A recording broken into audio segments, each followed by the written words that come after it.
José Pérez qui a appuyé sur l'accélérateur. Dominique Strauss-Kahn entre les mains de la police à New York. L'abolition de la peine de mort en France. Europe 1. Au 4e stop, il sera exactement 2h00.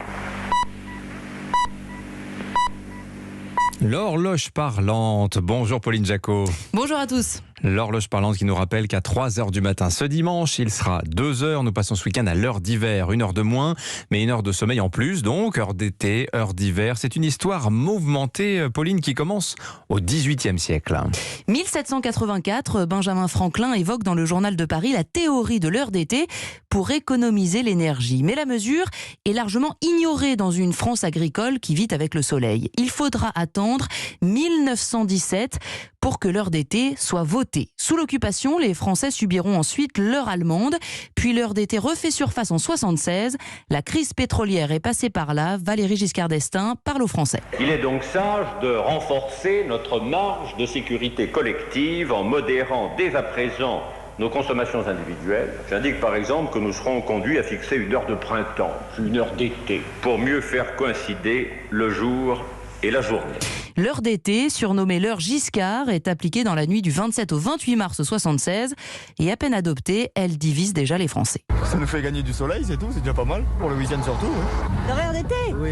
Pour l'instant, ça nous a fait perdre 1 heure. Quand on quitte le travail, il fera encore soleil. Et si ça fait gagner du pétrole, eh ben c'est bien. Oh là là là là là, c'est con, hein. Pourquoi ? Non mais à cette heure-ci, non mais il est 4h30, là, on devrait être en train de boire le thé et de goûter, là, et bientôt l'heure d'aller se coucher. Beaucoup ne sont pas convaincus, à l'image du scientifique Albert Ducrot, et des économies d'énergie promises par le gouvernement. Le soleil va se coucher après 10h du soir. Et par conséquent, leur particulier va probablement faire de belles promenades en voiture. Or, songez qu'1 heure de conduite automobile, ça consomme 20 kWh au bas mot. Alors qu'1 heure d'éclairage d'une maison dans laquelle il y a 15 ampoules de 60 watts, c'est même pas 1 kWh. Aujourd'hui, les économies d'énergie sont réelles, même si elles sont assez marginales, entre 0,5 et 2,5% de la consommation énergétique des pays. Au fil des ans, d'autres arguments à la faveur du changement d'heure sont avancés, comme la sécurité routière et le commerce transfrontalier. Car au début des années 80, Pauline, tous les pays européens harmonisent leur date de passage de l'heure d'été à l'heure d'hiver. Pour faciliter les transports et les communications. En 2001, c'est même l'objet d'une directive européenne. L'Europe des 3 fuseaux horaires change désormais d'heure 2 fois le même week-end, en octobre et en mars.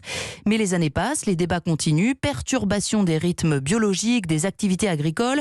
En 2018, le Parlement européen prend le taureau par les cornes. Faut-il en finir avec ce système qui nous oblige à décaler nos montres et nos réveils 2 fois par an et qui est plus ou moins douloureux selon les personnes ?